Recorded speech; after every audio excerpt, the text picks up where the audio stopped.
Community Radio. From Burleson to Venus and Grandview to Godley, this is the voice of Johnson County, Joco Community Radio. Here's important new information from the Diabetes Solution Center for you, a family member, or a loved one suffering with diabetes. If you have lost your provider, or if you need a provider for diabetic supplies, you may qualify to receive your diabetic testing supplies now with little or no out-of-pocket cost, regardless of your age. All you need is Medicare or private insurance to be potentially eligible. Call the Diabetes Solution Center right now for details. Just takes a couple of minutes.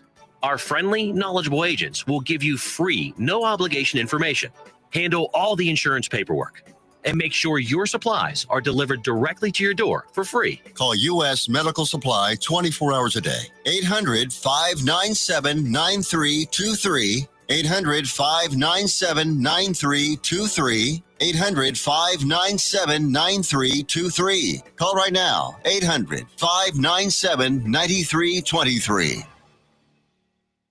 Let's be honest. Wheelchairs are heavy, bulky, and ugly. If you carry a wheelchair in your car to take care of a loved one, you know how hard it is getting that clunky, old-style wheelchair in and out of your car. Introducing the Feather Chair Wheelchair. At 13 pounds, it's the world's lightest wheelchair. It folds in seconds and fits neatly in your trunk, backseat, or closet, so you can take it everywhere. And it's only available right here. Order yours today and get a free wheelchair case, a $50 value, yours free. The Feather Chair. The world's lightest wheelchair is just $4.99 with easy payments as low as $16 a month. Sorry, no Medicare or insurance accepted. So call right now to order yours. 800-823-5826. 800-823-5826. 800-823-5826. That's 800-823-5826. If you are trying to quit drinking or doing too many drugs, listen to me. You don't know me and we'll never meet. I had a problem like you once. I drank and used to party a little too much till it got out of control and almost ruined my life. I realized I needed help to fix my problem before it totally destroyed me. If you've tried to fix your drinking and drug problem and you know you can't do it alone, you need to call the National Treatment Advisors. They'll immerse you into a 30-day program to replace your old habits with new habits and totally change your life. And if you have PPO private health insurance, the entire program may be covered. Fix your problem right now before it gets any worse. Get clean. Call now and learn more. 877-247-1581. 877-247-1581. 877-247-1581. Attention all business owners and creative minds. Do you need a unique and personalized touch for your products? Look no further than Romika Laser Engraving and Custom Designs. I'm Ron Phillips, co-owner of Romika Designs. We offer custom laser engraving services for a variety of products, including promotional items and corporate or personal gifts. With state-of-the-art equipment and a team of skilled designers, we can engrave intricate designs on virtually any material. Whether it's a special message, a company logo, or a custom design, Romika Laser Engraving will help you make your mark. And the best part, our prices are affordable and our turnaround time is quick. I couldn't be happier with the work Romika Laser Engraving did for me. The engraving on my product was precise and exactly what I wanted. So don't wait any longer to add a personal touch to your products. Call Romika Laser Engraving and Custom Designs today at 817-400-4040 or visit our website at romikadesigns.com. We look forward to helping you make your mark.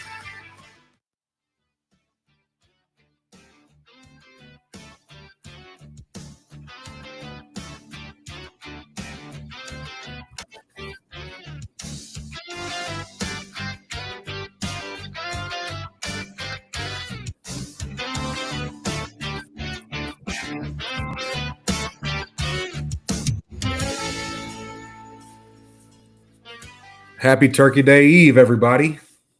Welcome back this week. Just a reminder before we get started, today's show is brought to you by Ensemble Co-working, Fort Worth's hub for private offices, co-working, meeting space, and virtual mail.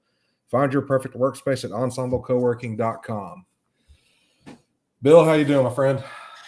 Sir, I'm good. I'm ready for Turkey Day. Eat a little bit of good food and watch some football tomorrow. Actually, all weekend. So Hell yeah, I'm down for that. Anytime you can eat turkey, veg out on the couch and watch sports, that's a good day. So today you're correct. we're going to talk about a little bit about the Mavs. Not a lot to talk about because they're still atrocious. The Dallas Stars. We're going to talk about some Rangers because there were some big things that happened this week. We'll talk some MLB things that have happened as well. And then we'll jump into the Texas, the big game between Texas and the team that no one likes to speak of, the Goobs down in College Station. And then we will talk about some of the other college football rivalries because it is rivalry week. And then we will jump into some Dallas Cowboys stuff. So let's get started. Let's start with what we got the least of, and that's the Mavs. Hey, John, I got a question. Did I miss it already? Did you already thank our sponsor? I did. You did. I missed it. I did. All right. You missed it. Sorry, sir. No, how about carry on? Yes, sir. So let's jump into some Mavs talk. Man, they're just not very good yet. Nico has left an abomination. The good news is Cooper Flagg is every bit as good as advertised. He's growing every week. He's going to be quite the spectacle when all's said and done. But right now, man, with AD not being on the court, supposedly he's supposed to play in the next game. I don't know if that's tonight or tomorrow night. But Lively's out now. So starting to see a reoccurring theme with that, with knee and ankle issues, foot issues. Man, one thing I will say about the Mavs, they're playing close. The defense is pretty good. They just can't shoot for shit. I mean, they just cannot shoot, and it's tough to watch. And, you know, it's very frustrating. You know, you pay a guy like Klay Thompson to be a shooter, but he's not. He's not cutting the cheese, man. He's a shell of himself. He really is. He is. I mean, you know, I don't really know what else we can say about the Mavs. Is, you know, hang on. Hopefully, we figure out a way to get people interested in coming here in free agency. Maybe we're active at the trade deadline, gain some of that draft capital, some younger players. You know, I don't know. We're gonna have a lottery pick this year. I can tell you that. I will say one thing, and it's not about the Mavericks. It's the other basketball team in Dallas. The Dallas Wings, they did hire a new coach. Not sure his name. Not sure off the top of my head his name, but they ended up with the number 1 pick again for the second year in a row. There we go. So they are going to pair another really good young player with Paige Beckers, who is and fantastic. hopefully with better coaching, because this coach they had last year was atrocious. He I didn't know what he was doing. I could have coached them better, and that's not saying much. So I'm not a basketball guy. So I'm hopeful for that team at least. Yeah, they're going to be good. Man, the Dallas Stars. All right, so there has been some turmoil a little bit, and it's with one player in particular, and that's Nico Rantman. He's been roughing people up apparently. Now let's say this, right? His nickname is Moose, right? That's just he's a large human. Yeah, that's a large human being. But yes, the first in the Isles game, dude, like he was kind of shoved from behind and boarded the dude and got kicked out, and you know. Brandon Raw was he was all upset, you know, to hell with that guy. Do you want to do that in New York? You know, whatever, dude. Nobody gives a shit about your opinion. Do something, right? So there's that, and then it happened again against, I believe it was the Flames, and that one he was probably guilty of, but he got suspended last night. So 2 things before we start. Last night, the Dallas Stars absolutely poleaxed the Oilers, right? Which I love to see. To hell with that fan base, to hell with that organization. Dude, like I was so happy I wish I could have seen it. I was in a blackout, right? So I would love to have seen it myself. I was keeping up with it on the phone, man. We were up 4-0 after the end of the first period. I was like, oh baby. They pulled the goalie after the first period. And I was like, I'm down with that. So the second thing is El Capitan, Jamie Benn scored career goal number 400 last night. So, heck yeah. So hats off to the captain. You know, we love some Jamie Benn. I know other fan bases don't like him, but I wouldn't like him either. if I was another Tough fan shit. base. So tough shit. That's your problem. Get over it.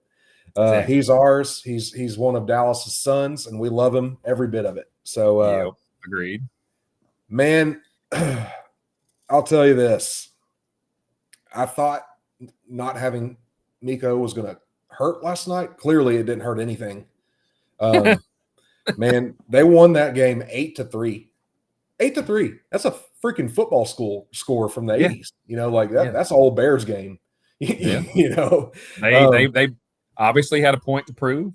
Yep. You know, they got bounced by them last year, and we that's a hurdle we have not.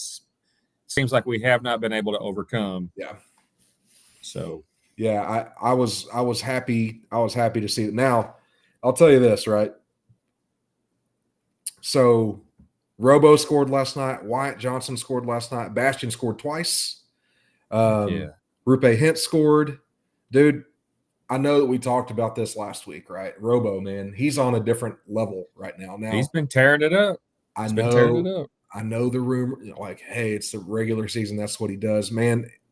Last year it was health, right? He wasn't healthy going in, and he kind of turned it on, but it was a little too little. It was too little, too late in that series. Jim Nill has come out and vehemently said we want to keep him. So that tells me they're going to keep him. He's not going to get traded. Yeah. But the thing is, right, if for some reason they do trade him, right, it won't be this season. They're going to extend him. You know, they're going to extend him. He's young enough that if we decide, hey, this isn't the thing for us, we can trade him and we can get a king's ransom for him still, because he's on the right side of 30, right? He's 27, I think, 26, 27, somewhere in there. So he's still not even in his prime yet, if we're being honest, because you're in your prime between 27 and 31. That's your prime years when you're really peak, you know, fantastic hockey. But he's undoubtedly one of the best young stars in the NHL. He's going to be re-signed. He's going to be a Dallas Star. I agree with it. The defense seems to be improving, which, you know, you can never go wrong with defense. I don't see Dallas being real big at the deadline. There might be a small piece here or there. They don't have a lot of draft capital that's going to, you know, especially the next couple of years. They're kind of in the same situation the Dallas Mavs are. I don't think they have a first-round pick for 2 years. But a lot of that's investing in what they've built, and they've got a really young core. They've got a great core. They can carry them. Otter is great. I see people hating on Otter, and I just don't get it, man. Like, I haven't seen a goalie this talented since Marty Turco. Like, and Marty Turco doesn't hold a feather to Ottinger, you know. But that's my guy. The shirt I'm wearing it's an Otter shirt, so that's my guy. I'm gonna ride with him regardless. I'm Team Otter, man. Like, if it weren't for him, we'd have been embarrassed in the playoffs. You know, I agree. He's a big reason that we kept it real. Now, a couple more things on the Stars.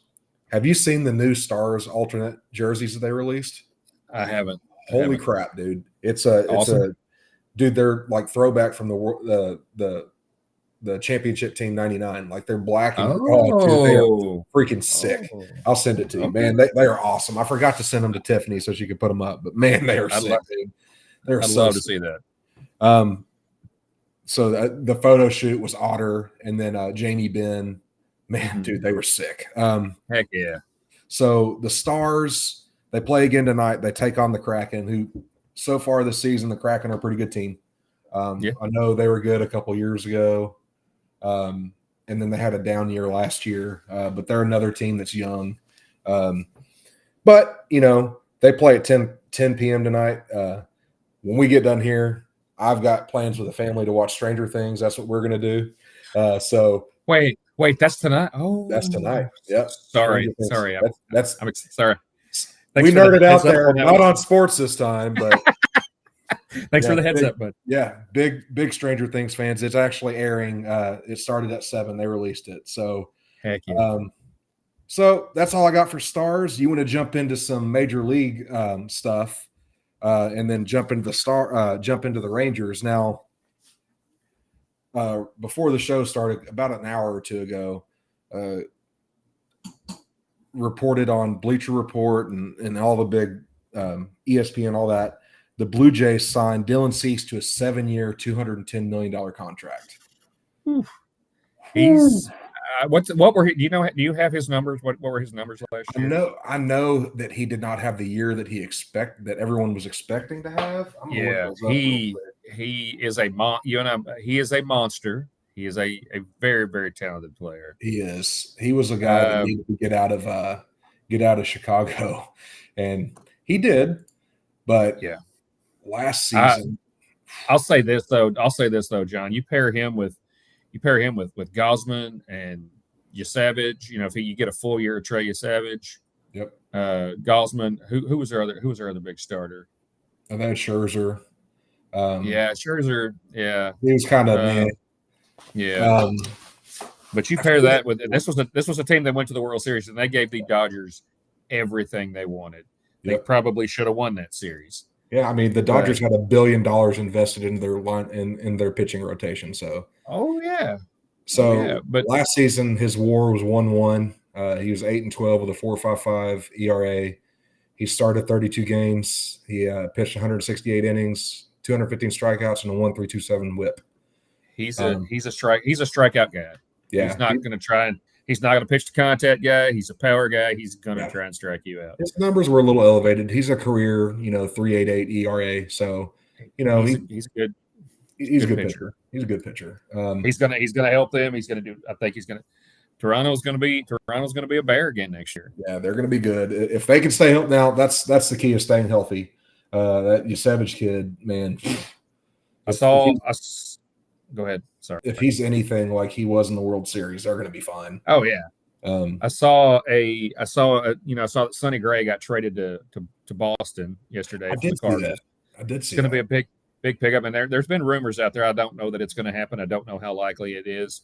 The Red Sox have an ace in Garrett Crochet. He's kid's a monster. He's one of the best 5 pitchers in the league. Yeah. There's talk though that Boston may try and trade for the best pitcher in the league, Tarek Skubal. There's been rumors out there, which you put those two together with Sonny Gray as your number 3. My God, dude, that is filthy. So and you got Brian Bale there too, who's another. True. He's another. Yeah, he's your 3. Gray's your 4. Yeah. So that's a. So let me ask you this. If you're Detroit, why do you trade Tarek Skubal? Because I don't think they're going to be able to keep him money-wise. I don't think they're going to be able to give him what he wants. Okay, I don't so because everything you can for him. Yeah. He's got what, back-to-back Cy Youngs, right? Mm-hmm. He's going to have a massive, massive contract, and I don't think that Detroit wants to go there. Now they may, like I said, these are all just rumors, and I don't know how much that's true. I've seen that more than one time, and normally where there's smoke, there's fire, right? It's not like you're seeing one source that keeps releasing the same thing. Like I've seen it on ESPN, Bleacher Report. I've seen it. All the big sites have said that. So, normally where there's smoke, there's fire. It'd be weird seeing Tarek Skubal in something other than that Detroit, old D. He's one of those guys. Like, he's so freaking good, dude. Yeah.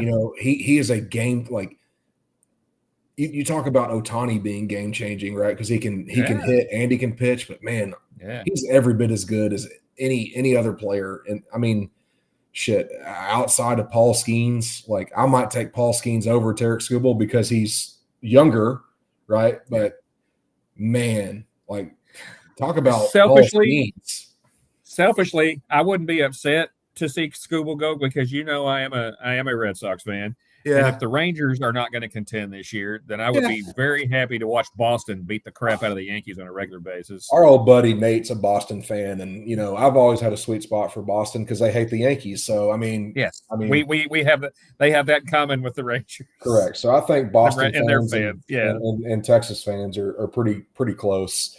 I that would be weird, man. There was another trade that I saw floating around out there, and I forget what it was. It was something that I saw, and I was like, whatever. But I'm sure it'll hit me at midnight tonight or whatever. And I'll be, oh, this was it, Bill, while you're dead asleep. So the other news in the major leagues, Anthony Rendon is set to retire after they basically voided the last year of his contract. Now, I know when he was a free agent, when he left Washington, Texas was in the mix there. And I remember you, Charles, and I were sitting around like, dude, we'd love to have him playing third base at Texas. And when he didn't sign, we were pissed, man. Dude, talk about missing a bullet. Dodging a bullet. Dude, my goodness. Yeah. If he's there for 1,000 games over his contract, he may have played in 120 of them. Like it's like that's his body retired on him a long time ago. This is just the official retirement. Yeah, he's done. But that, unfortunately, that frees up a lot of money for that team. It does. But it's the Angels. They could have the best roster in all of baseball, and they're going to crumble because that's what they do. Well, their pitching staff about to be better because of one guy on their coaching staff. No, I don't want to talk about that. I'm upset about it.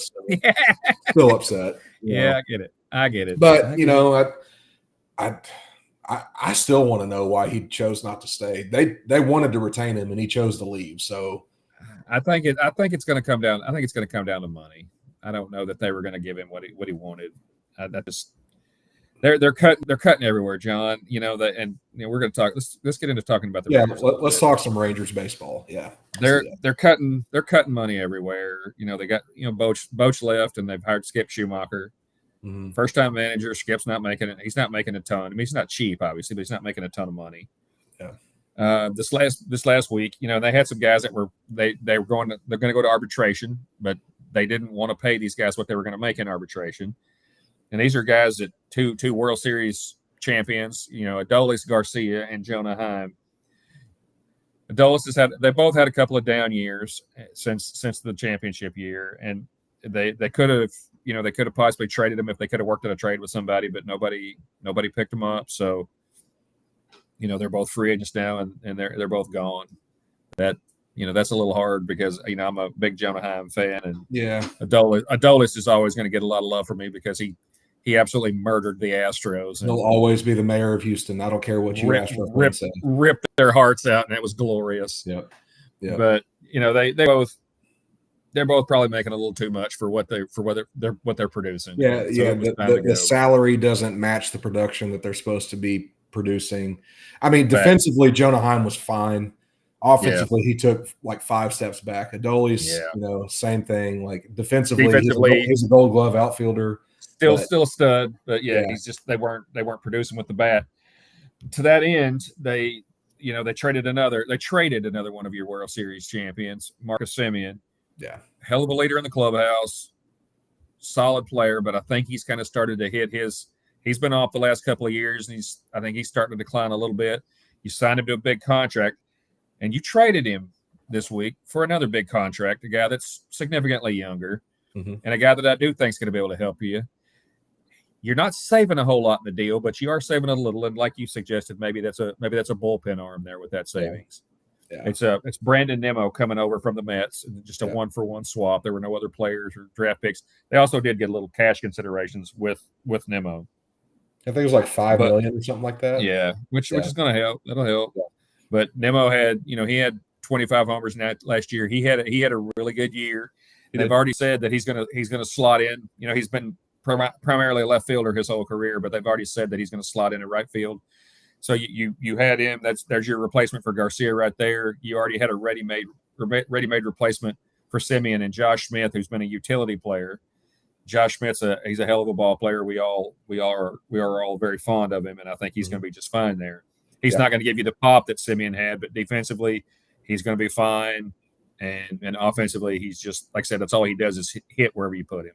Yeah. So, that's then I'd also possibly, if you have an injury somewhere now, you've kind of lost your big time utility guy there with Josh Smith, and so that's going to hurt a little bit. But there's a chance you see an injury to Josh Young, Corey Seager, something like that. You could end up seeing one of the top prospects in baseball, the number one Rangers prospect in Sebastian Walcott. At some point this year. Yep. In fact, I would almost bank on you seeing him this year. He may or may not be on the opening day roster, but I would imagine it won't be long. He'll be here at some point this year, whether it's injury or somebody not playing up to par. Yeah. And you know both know Josh Young's got an injury history already at a young age. Corey Seager's been banged up, but there was even talk they were trying to trade him. Thank God they didn't, because that would have. Even if you got to DH him, I don't care. Corey Seager's he's a game changer offensively. I did hear somewhere that possibly they keep Josh Smith as the utility kid or utility player, and they slide Zeke Duran in at second base. He's not a bad second baseman, but he's way too streaky at the plate, man. Which is like at that point, why get rid of Simeon if you're just going to replace him with a younger Simeon? You know, like he's not elite defensively like Simeon was, but you know. Yeah. I could see that. I could see that. I don't know how well, like you said, to me, he scares me. He scares me because offensively, he's all or nothing. He's going to either be on a freaking complete hot streak, or he's going to disappear and he's going to be swinging at God knows what. Yeah. But a couple other things on the Rangers here. They're going to, you've still got Kyle Higashioka, who's probably going to be your starter now. And they've been looking at some catchers to possibly pair with him. Possibly Victor Caratini. Before last year, he had a down year last year defensively, but before last year, he was a really solid pitch framer and pretty good overall defensively. But he did offensively, he's okay. It's not going to embarrass you. He's okay. Yeah. And so defense, and I think the defensive thing, and also this goes to the next guy too. I think they're going to be helped by that ABS pitch system coming in next year. Yeah. It's the other guy's Ryan Jeffers. He's a guy from Minnesota. He played for Houston last year. Jeffers from Minnesota. He's a solid offensive player who defensively he's average at best. Yeah. But he could come in and give you something offensively. And like I said, I think he's also going to be helped by that new that pitch system, that ABS pitch system. I could almost see them making a trade for a catcher. And one catcher that kind of intrigues me is that kid in Colorado that we talked about towards the end of last year. You remember? I can't remember his name. I can't remember. Oh yeah, that was one of the ones that I brought up off the top there. He was when we were talking about trying to make some upgrades. Yeah, I mean he's a guy that makes a lot of sense because he's not going to cost you a whole hell of a lot. Yeah. But he's solid. He's solid defensively and he's pretty good offensively. So his name escapes me and I'm frustrated by that. But it's been a while since we've talked about him. It is. It has been. So I mean, man, I think going back to the Nemo acquisition, I think he fits the offensive philosophy of the new manager. Skip is a real put the ball in play guy. He's not a swing for power guy. And I think Brendan Nimmo just on his own is going to improve your offense just because I think he's got one of the top chase rates in all of baseball.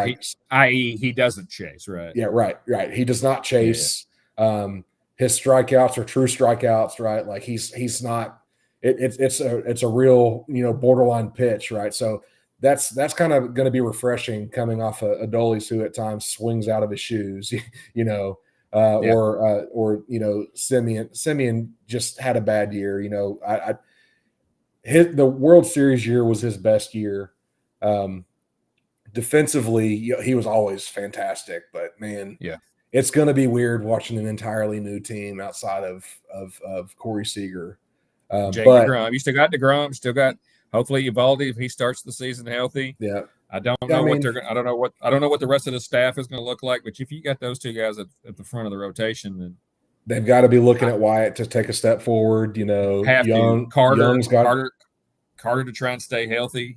Yeah, Josh Young. This is probably going to be a prove it, make it or break it year for Josh Young. If he doesn't stay healthy or if he doesn't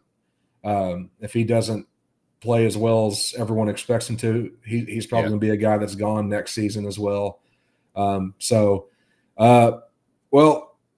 I know that we've got quite a bit to get to still. We've still got Texas football We've got some college stuff to talk about. And, of course, we got the Dallas Cowboys game tomorrow against the Chiefs. So I know outside of Texas OU, this is one of my favorite rivalries. Texas A&M. Oh, it's massive. It's massive. And this year it's got big implications. Last year, A&M started off hot and then they slid. This year, they got the benefit of a good schedule and they played the bottom half of the SEC. Now, yeah, literally. part of it is you play. They don't make their own schedule aside for Samford, which was utterly ridiculous. But they did what they were supposed to, right? They won the games that were in front of them, so they get to come to Austin on Friday night, and we're going to see what kind of moxie that team has. Now, Texas has the ability to punch you in the mouth, and I think Texas will do that offensively and defensively because Arch is kind of on a tear right now. So when we get back from the break, we'll jump into what to expect. We'll talk about Texas, Arkansas. We'll be back on the other side. Sounds good.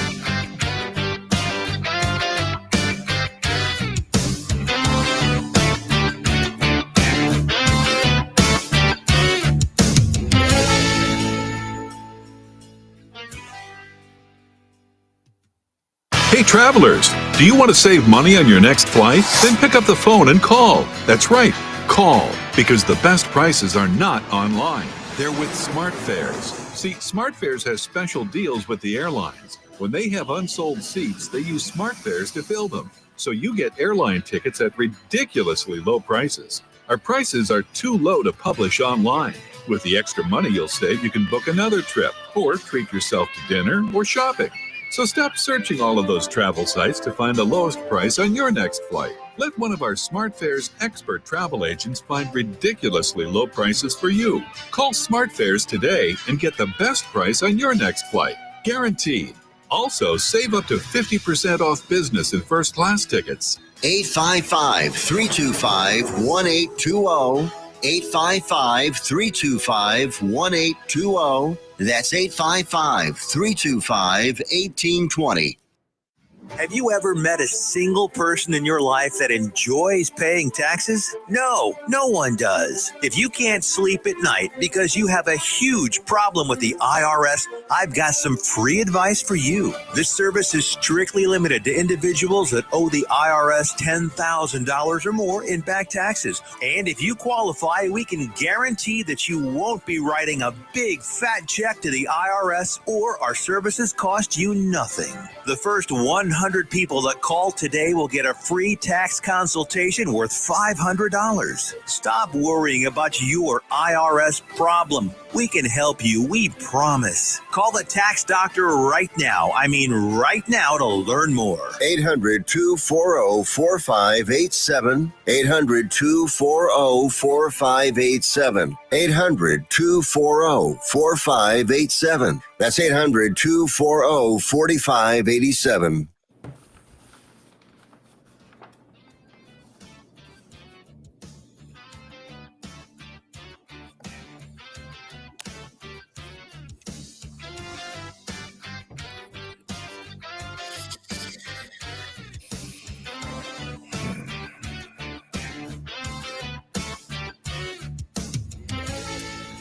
All right, welcome back to the second half. Before we get started again, just want to remind you that today's show is brought to you by Ensemble Co-working, Fort Worth's hub for private offices, co-working, meeting space, and virtual mail. Find your perfect workspace at ensemblecoworking.com.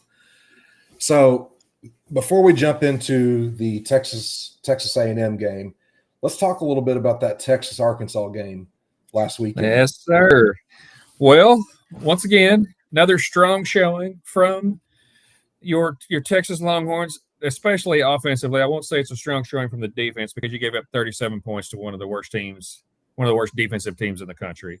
So, but I mean, Texas had trouble putting them away. They were only up 4 at the half. They blew it open in the third quarter and even added the first score in the fourth quarter to go up 29 points before Arkansas closed the game out with 2 touchdowns. So, I mean, basically, you could say if Texas had played defensively the whole game, it probably would have been 23 points. Yeah, they played all the young kids the fourth quarter.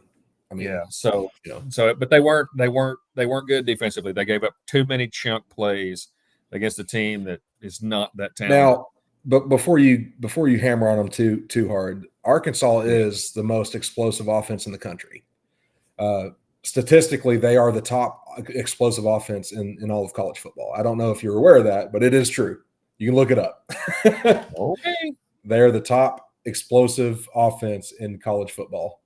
Oh, okay. I'll have to look that up, but I was under the impression that they were not. But defensively, I know they're not good. Yeah, that's true. They're terrible. 53 points is what you should have done. Yeah. There was a little bit of history made. Arch Manning throws for 389 yards and passes for 4 touchdowns, but was more impressive. He did have a rushing touchdown, but he also caught one. Little trick play. And he can pass. for Parker Livingstone. From wide receiver Parker Livingstone, he caught one. It was an amazing catch, by the way. It was. He looked like he could have been a tight end, man. That was a hell of a catch. He said, "Tebow, watch this." But I forget. It was the first player to have rushing touchdown, receiving touchdown, passing touchdown, and I forget how long it's been, like 20 years, 20 somebody, almost 20 years. Yeah. So, but 389. I love the 389, John, and all the other the stats, the big numbers and everything, but I'm still looking at 18 for 30. That's a little over 50%, man. I know you had Wingo still killing us with the drops. He had a solid game, but he's dropping it at key spots. Man, everyone has drops, dude. Like it's just dude. I don't know if you're giving the side eye to Chris Jackson or like what do you guys not have a freaking jugs machine? You're the University of Texas. Like, yeah. And man, Wingo is no doubt explosive. He's been absolutely. He's been a disappointment this year because the Texas. Now let's go back here, right? 8 years ago, we'd have killed for a 9-3 season at Texas, right? Now the standard has been set and created by Sark, right? Yeah. So, 8-3 at this point in the season is not acceptable, right? Like that's not. We are supposed to be at worst 10-1, right? Now, mind you, that Ohio State game, Arch was playing poorly to start. If Arch played at this level to start, we beat Ohio State. Right. I'm not saying we don't get our doors blown off by Georgia because at this point, Kirby is Sark's kryptonite. He's kind of what Saban was to Kirby when Kirby started at Georgia. Right. The only game that you absolutely cannot lose of the 3 games that they did lose, the only unforgivable loss was Florida. Yeah. There is no way you should have lost to Florida. Yeah. That game is the reason we're talking about Texas being out of the college football playoff. And I agree. Texas should not be in the college football playoff. 100%. No, I do agree. not deserve to be in if you lose to that damn team. You and I are on the same page there. That's the soul crushing there. I mean, they had a good offensive game, but we're about to play a good football team. Granted, I don't know that they're great because their entire SEC schedule, like you said, was against the bottom half, and that is not a joke. Everybody that they have beaten in the SEC is in the bottom half of the conference. Mm-hmm. And I will say this, Marcel Reed's a talented kid, and they're talking about him as a Heisman candidate. If you want to compare numbers, look at Arch's numbers comparatively with him. Mm-hmm. It's pretty damn close. They've got the exact same amount of total touchdowns. Passing yards, I think Arch might have a little bit more. I mean, he's got one less interception too. And who has Texas played as far as ranked teams? You've played a few ranked. You've played Oklahoma. You've played Georgia. You played number 1 Ohio State. And granted, you're only in Vandy. So you're 2-2 against those teams. Mm-hmm. But the fact that at least you've played some of them, and you played Ohio State very close. Yep. So I could see this. I think this is going to come down to how well Texas's defense plays. Mm-hmm. I think they're going to score points. I don't know, man. Like, A&M defense is they're solid. Listen, Cassius Howell is good. Run at him. Run at him and Oh, see yeah. what happens. Like, run it down his damn throat. That A&M offensive line has not played. They're talking about how good that offensive line is. They haven't played anyone that can get after you like Texas can, right? First and foremost. But we haven't moved the ball running. We haven't run the ball on anybody this year. No. I'm talking about their offensive line. A&M's offensive line. They're talking about how good that offensive line is. They have not played anyone close to Texas caliber on defense and on the defensive line. Now, my key to this game with Ty Anthony Smith being out the first half for the targeting call last week. Oh, yeah. If Anthony Hill doesn't play, look out, because the key to beating A&M, right? The key to beating them, you got to put pressure on Marcel Reed and you've got to contain him. You put pressure on Marcel Reed, he's not going to have time, and Manny Muhammad's going to have to cover KC Conception, right? The half-ass coverage in the second. I don't know if this is on Akina or if it's that bend don't break bull crap that PK likes to run. Like, I'm not a fan of that crap. You need to figure it out, right? Like, what they've been doing the last few weeks is not the caliber of Texas defense that was the first half of the season, right? Yeah, no, it's not even close. It's not even close. Anthony Hill, they're going to need him back. If Ty Anthony Smith can't play, I mean, you got who are your linebackers? You got Leon, got LaFau, and well, last week what they did is because Anthony Hill wasn't there, they wanted a thumper back there to pair with LaFau, so they put Trey Moore back there, and that was a disaster. He is not a guy that can cover. I mean, even LaFau can't cover. Like, he's Moore's a converted defensive end. Yeah, he's not a cover guy. He's a pass rusher. He's a pass rusher. Brad Spence, he's a pass rusher. Like, and Brad Spence, he's fine, but the young kids that we got out of high school, we got the kid out of Dallas Skyline. Drawing a blank on it, he's just not ready yet. Bo Barnes, Elijah Bo Barnes. Yeah, Elijah Bo Barnes. He's not ready yet. You got the kid coming in next year from Georgia, Atkinson, right? Oh yeah, He's going to be a freak. He's going to be similar to Anthony Hill. He's going to play situationally early, and then before the end of the season, he'll probably be a starter. That's how talented that kid is. I'm going to tell you something, Bill. If Texas wins this game, right? Yeah. The narrative's going to be, A&M hasn't played anybody. They're not for real. Texas should be in the college football playoff. I don't give a shit if we beat A&M by 3 touchdowns. Texas should not be in the college football playoff. As a Texas fan, as a diehard Texas fan, we do not deserve to be there. We don't. As hard as it is to admit, I agree with you. I don't think they deserve to be there. If we somehow luck into it, okay, great. I'm not going to have high expectations, right? But I will tell you, right, if they're going to attack the portal this offseason. Sark has not said idly by. They better. You see the recruiting class for Texas. It's underwhelming. I think they're sitting at 11 right now, right? Yeah. Which tells me they just signed a kid today, a kid from California. He was committed to Cal. He's a 3-star kid. Linebacker, yeah. He's a linebacker, but he's big. He's 6'4", 220. He's a big kid, right? Which tells me they're signing depth, right? And they're going to get some starters in the portal. Look for them to add probably 1, maybe 2 receivers, because there's going to be some attrition. Maybe some young guys are gone. I'm pretty sure that Neto Umeozulu, he's probably going to be gone. I don't know if his brother stays or not, but they might be a package deal out of here. They're going to hit the portal hard, and it's going to be offensive line. They're going to have to address defensive line again. Don't be surprised if they address it for a corner because they're really young at corner. I'm pretty sure Manny's probably going to be gone this year unless he doesn't like his draft grade. So go ahead. I have a question. Yeah. How has Justice Terry looked? The little bit that I've seen of him, he's looked pretty good. Is he ready to be a full-time starter? Will he be next year? Stamping him certified, dude. He will be a starter next year, 100%. He reminds you of the Jalen Carter type, when Jalen Carter was at Georgia and now with Philadelphia. And he is out there in the meaningful snaps that he gets, he's out there talking. Like he's making plays, shoving dudes around, and he's talking. As a freshman, dude, look out, man. So college football, right? So there are a couple things, right? Adam Golish, he's leaving USF, took the head coaching job at Arkansas.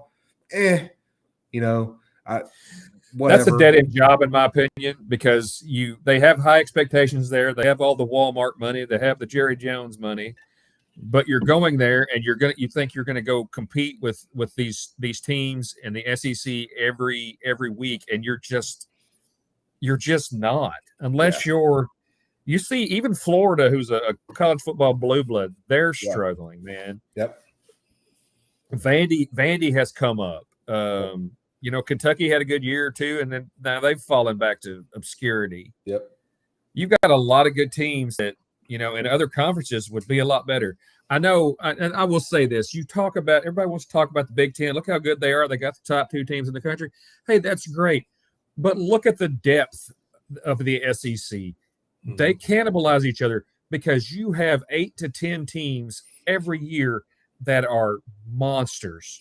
Yep. And anybody can beat. It seems like just about anybody can beat anybody on any given night. Yep. And the Big Ten, you've got now with Indiana coming up, you've got maybe 3 dominant teams because Penn State's falling off. Penn State, if they get a good coach in there, which I'm hearing rumors about Brian Daboll, I know there's a lot of people. I know there's a lot of smoke there. Nick Saban said today on Pat McAfee that he would be his choice to go there. I think Brian Daboll would probably go there and do a really good job. Yeah. But you get Penn State back there, you've got 4 good teams, but that's not 8 or 10 teams. So I'm sure Golish is a fine coach, but I don't think that you're going to be successful there long term. I see, in my opinion, the winner so far early on. Oklahoma State hired Chad Morris. I think that's a home run. That dude wins wherever he goes. He's going to go to He's going to go to Oklahoma State. It's going to take a couple years, right? They're probably going to struggle next year. He's going to take Mestamaker with him. That's what I was going to ask. He's going to take the running back. He's going to take all those kids at North Tech. UNT is going to get gutted, which is unfortunate. It's good for kids like my son who's looking for a home to go play in college. Like he might be able to. You wouldn't hate that. That's just right. That's just right up the road. Would not hate it at all. But I did hear a rumor, right? And this is pretty rare. And we'll touch on some college football and then we'll jump into the Cowboys, right? Yeah. So I did hear a rumor. You know who the next head coach at UNT who's connected to him? Tell me. Jason Garrett. Okay. Well. Hey, I'm just telling you. Hey, Brian mentioned it, and I was like, oh, come on. He tweeted it. And I'm like, he doesn't tweet stuff just to tweet stuff. He doesn't. Like, that it makes sense, but man, that'd be underwhelming if you go from plugged in. He's as plugged in as you get. Dude, Garrett's got some skins on the wall, and he's not a terrible football coach. He's a boring individual. He's brilliant. But he's not a terrible football man. He's a Princeton grad. He's not a terrible football coach. Yeah. I don't think that would be a terrible hire. Nah. I don't want to dwell too long on this, but we'll see what develоps there. That would be definitely interesting. We're going to have some coaching carousel stuff to talk about for the remainder of the next few weeks. Is Kiffin going to LSU? It's either LSU or Florida, I think. I was dead wrong. You don't think he's staying? I think the way that Ole Miss and Mississippi State game goes this week will tell you what Kiffin's doing, because his team knows there's a lot of shit being floated around out there. I think he's gone. I just don't know where. I think he's going to LSU, honestly. More power to him. Like, that's a great hire for them, but I don't want him to go there. I don't either. But here's the thing, right?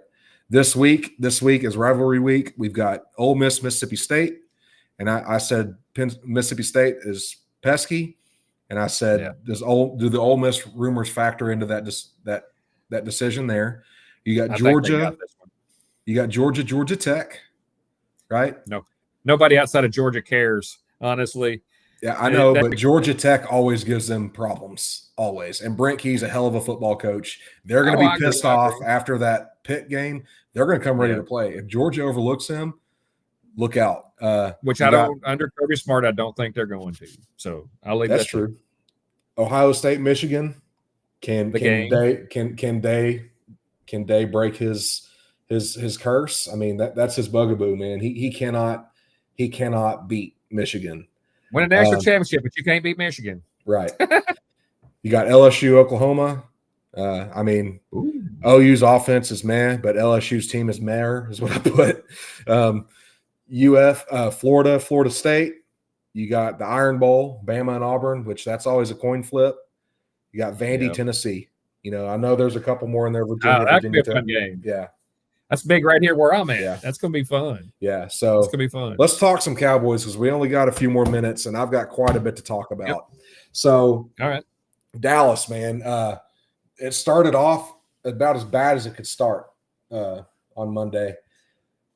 Yep. I was watching and I wrote here, you know, they go for it on 4th down and 3 at midfield. And, of course, they don't convert and Philadelphia drives straight down the field and scores. Yep. You know, the defense was not good. They were put in a bad situation early, and they drove straight down and scored on them. The defense gets a stop after that, after Dallas goes 3 and out the second drive. Dallas kind of gets screwed on the tip block. Yep.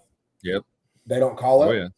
Oh, yeah. So we get called for a roughing the kicker, which is a 15-yard penalty and a fresh set of downs, and they continue to drive down the field and score again. Even after that, though, you had them stopped, and then you get a Clowney offsides. That's inexcusable for a veteran of that. I'm pretty sure they were on fringe field goal range around that time, but still, it resulted in 4 additional points. You know, the defense wasn't really your issue the first half. It was boneheaded plays by individuals. I agree. The offense, CD forgot his hands in Las Vegas, I guess. Thank God for George Pickens. Man, the first 3 drives, stop on 4th, 3 and out, turnover, right? I mean, you get 0 points, and Philly is scoring basically at will. Dallas drives the length of the field, then Dak throws a pick in the end zone. Now, mind you, I didn't hate the play call, right? Yeah.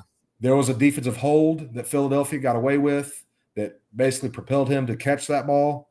You know, you want to argue that? Great. You know, it could have been a penalty, but it was not.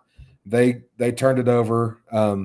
Dallas scores just shy of halftime to make it 21-7. And then, man, the second half rolls around, dude. And, you know, Dallas looks reinvigorated. The defense it's similar to last time they played Philly, right? It's like they made adjustments at halftime and Philly didn't know what to do.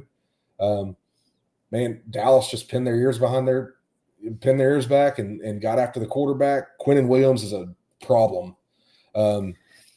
For the other team, not for us. For the other team, he is a freaking problem, dude. Saquon Barkley fumbles, first fumble this year. Then we get the fumble again on the punt return. That was a hell of a play by Clark, by the way.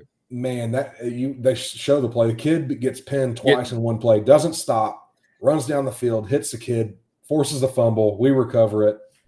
Tie game, right? Then we didn't do crap with that possession. That's right. Because I don't, and the throw Dak made there, I don't know why. There's no way Heck should make that throw. That was terrible.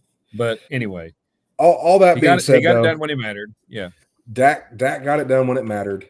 Man, Clowney, dude, tons of effort. You know, he made up for it in the second half. There was a play there where Jalen Hurts was scrambling, and Clowney got on his horse and knocked him out of bounds to stop him from converting a 3rd down, forcing a punt. Dude, lights out. Then,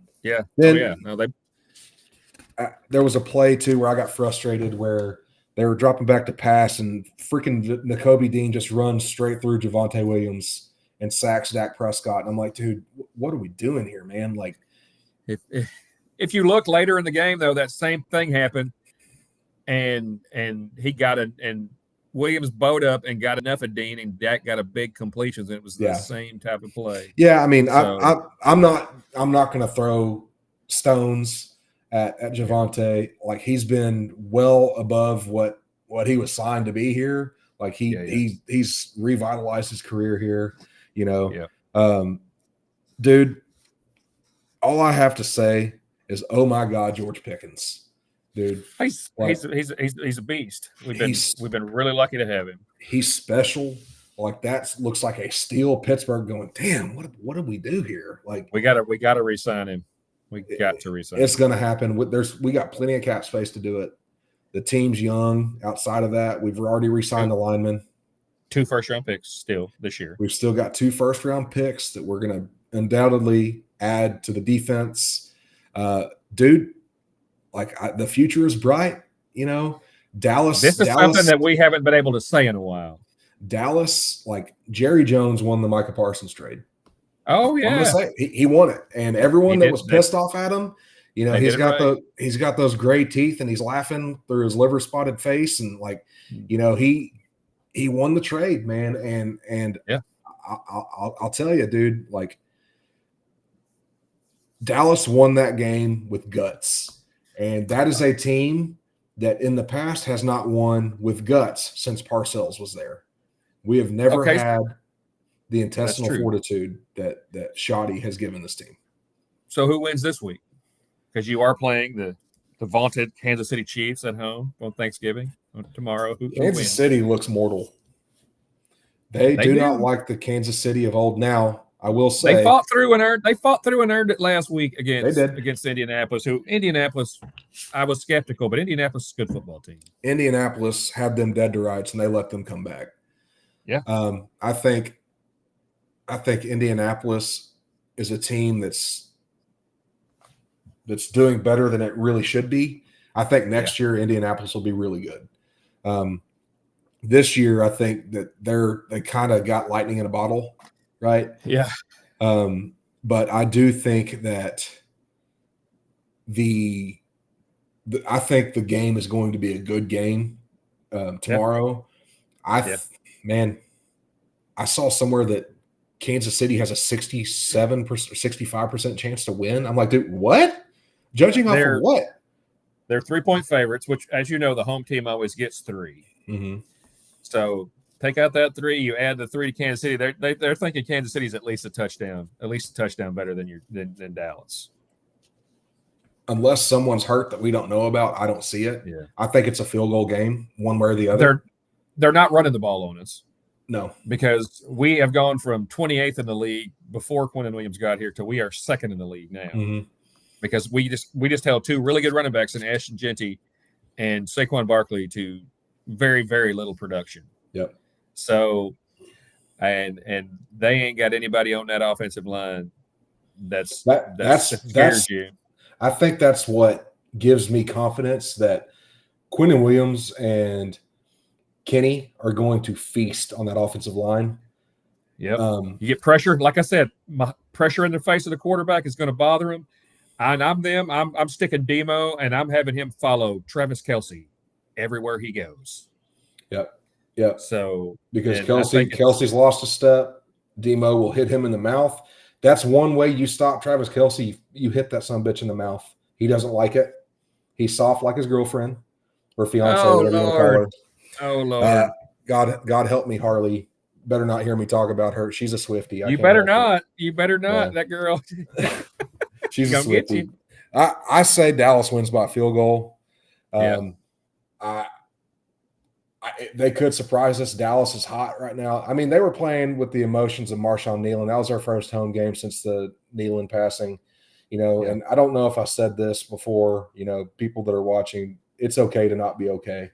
If you need help, call somebody. If you know and me if you personally, know somebody, call somebody and check on them. Yeah, even if it's just say, "Hey, how you doing? How's it been?" Just call and say, "Hey." You know me as well, John. I've been in a bad place, and I'm thankful to you and the rest of our friend group that you guys were there for me to help me get through a hard time. And I know that that's touched you in a really, really tough way. So, I mean, I know we're running out of time here, but I'll leave the show with this, right? Hook 'em horns. How about them Cowboys? Go Stars. Yes. Go Mavs. Go Mavs. And Rangers, don't disappoint me this year. That's all I'm going to say. Happy Thanksgiving, brother. Happy Thanksgiving. Love you guys. See you guys next week. Love you too.